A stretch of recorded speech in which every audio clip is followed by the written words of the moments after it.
Ya hemos cruzado el Océano Atlántico y aprendido algo de los pintores de aquellos sitios, estudiando a algunos de ellos. Ahora iniciaremos el estudio de los pintores mexicanos, los cuales nos ayudarán a entender la pintura costumbrista y de época. Con esta presentación iniciaremos un recorrido de los pintores más relevantes de México del siglo XIX.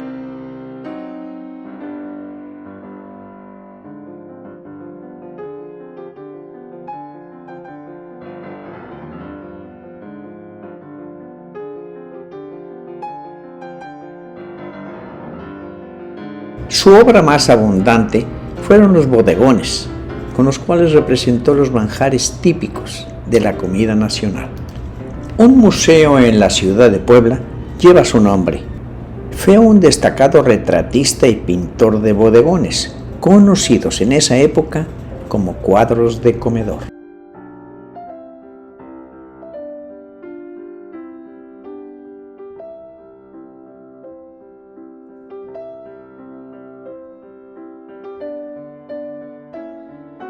José Agustín Arrieta fue un pintor costumbrista mexicano que se destacó por retratar escenas de la Puebla decimonónica, ciudad en la que vivió toda su vida.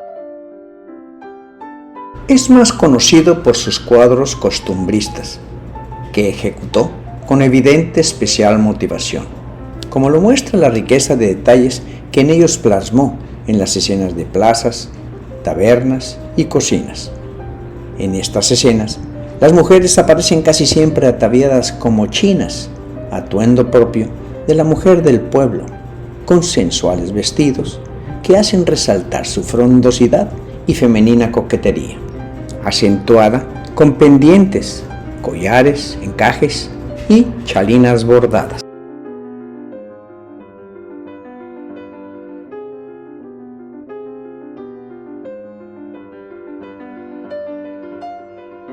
La pintura costumbrista del siglo XIX toma prestados ciertos tipos de la pintura de casta del siglo XVIII. Las pinturas de casta eran un género único en el México colonial y Perú, que representaban a familias racialmente mixtas en un conjunto de 14 a 16 lienzos. Cada lienzo representaba a un padre y una madre de diferentes razas y de 1 a 2 de sus hijos, e incluía una etiqueta, la cual describía a las figuras en el cuadro.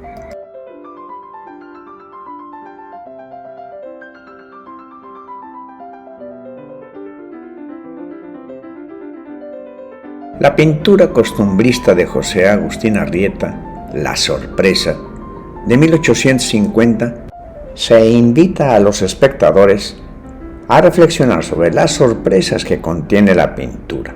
Las pinturas costumbristas del siglo XIX se ocupaban de representar las costumbres, tradiciones y trajes de la gente común y sus vidas. En esta obra vemos una animada mezcla de diferentes tipos de personas de diversas clases y ocupaciones raciales y sociales.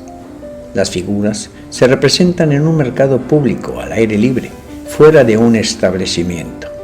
Pulquería, una taberna que vende el pulque de bebidas alcohólicas hecho de savia de maguey fermentada, llamado La Sorpresa, que le da nombre a la pintura. A Arrieta le gustaba pintar situaciones típicas y burdas. En este caso, apreciamos un día en un mercado de la ciudad de Puebla, donde lo que más salta a la vista es la mujer en el centro, que mira con anhelación la fruta que se encuentra a la izquierda del cuadro, junto con una señora de mayor clase que le mira con cierta inferioridad, mostrando así claramente la diferencia de clases que se vivía.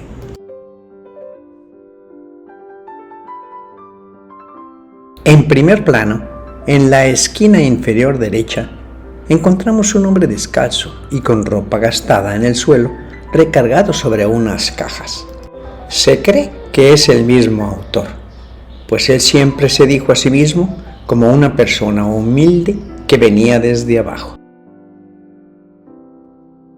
En la orilla inferior izquierda se encuentran dos perros, jugando o peleando.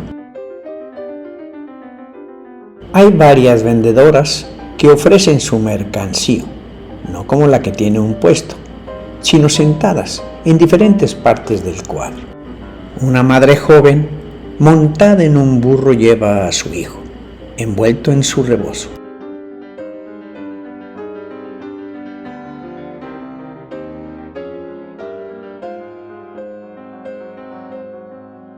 Juan Nepomuceno María Bernabé del Corazón de Jesús Cordero de Hoyos, más conocido como Juan Cordero, fue un pintor mexicano perteneciente a la escuela clásica que obtuvo amplio reconocimiento en Roma y Florencia. Algunas de las pinturas que Cordero realizó en Europa entre 1844 y 1853 fueron Regreso de Colón ante los Reyes Católicos, Retrato de niños, Una dama napolitana, Retrato de los jóvenes arquitectos Agea, Jesús y la mujer adúltera.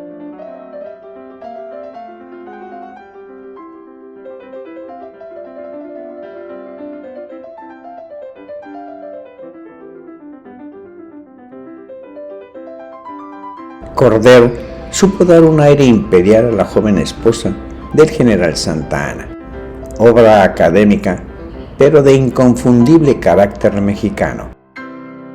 En un salón de Palacio Nacional y frente a una ventana por la que se aprecia la torre poniente de la Catedral Metropolitana y el follaje de algunos árboles de la Plaza Mayor, Dolores posa de pie con la cabeza ligeramente volteada hacia la izquierda, eludiendo así la mirada del espectador.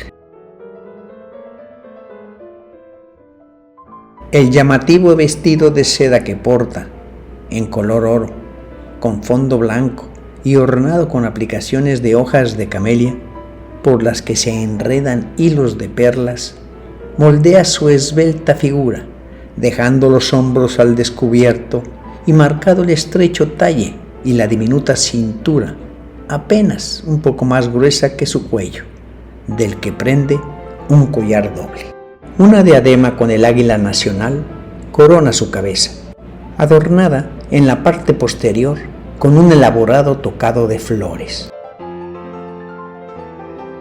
Los guantes blancos que cubren sus manos y parte de sus brazos se confunden con el tinte níveo de su piel. En la mano izquierda lleva un abanico de plumas y en la derecha un pañuelo bordado.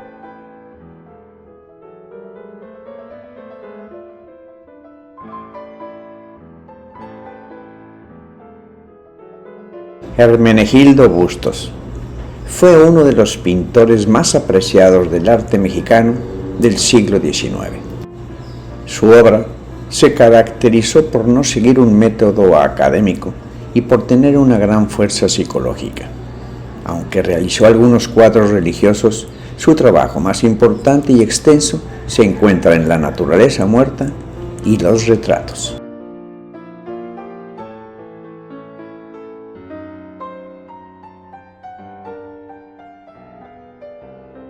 Fue un pintor con sello único y original. Una de las características más importantes de sus retratos es la fuerza psicológica penetrante. Las facciones trascienden el paso de los años y transmiten sentimientos intemporales.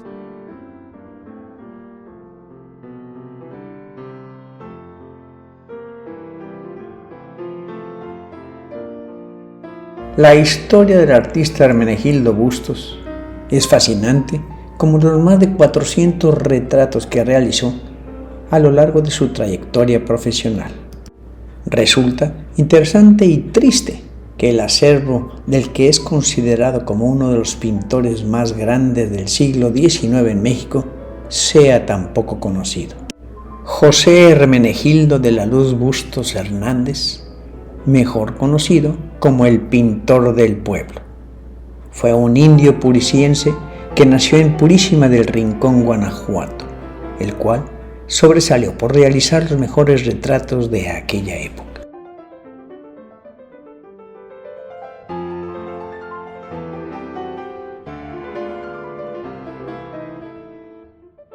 José María Velasco Gómez Obregón fue un pintor paisajista mexicano.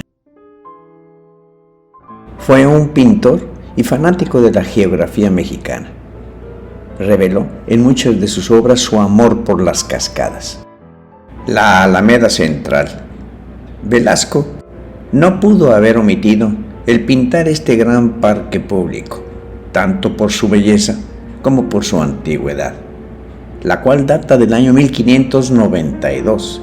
Se clasifica como el jardín público más antiguo de México y de América. De la fama y fisonomía del jardín quedará constancia en las pinturas, como en esta que estamos disfrutando. Velasco percibe el paisaje de México con sus ojos de mexicano, apartándose poco a poco de las características académicas del arte que se hacían en la segunda mitad del siglo XIX. Logra con personalidad propia y bien formada crear obras maestras que le valieron su consagración tanto en América como en Europa. Durante el siglo XIX, la pintura de paisaje también abarcó las vistas urbanas y de edificaciones. Velasco plasmó en esta obra la sede de la diócesis de Oaxaca, resaltando la catedral por encima del palacio de gobierno que se encuentra al fondo. Esta obra fue encargada por el obispo de esa localidad, Eulogio Guiló, quien a su vez la obsequió al Papa León XIII en ocasión del jubileo sacerdotal del pontífice en 1888. Este lienzo es la réplica que Velasco ejecutó a partir de la obra que se encuentra en el Museo del Vaticano. La imagen del desarrollo de la nación también fue representada por Velasco, mediante la figura del tren, sin duda el emblema de la idea del progreso durante el siglo XIX. Sus obras documentan el sistema ferroviario de la Cañada de Metlac en Veracruz.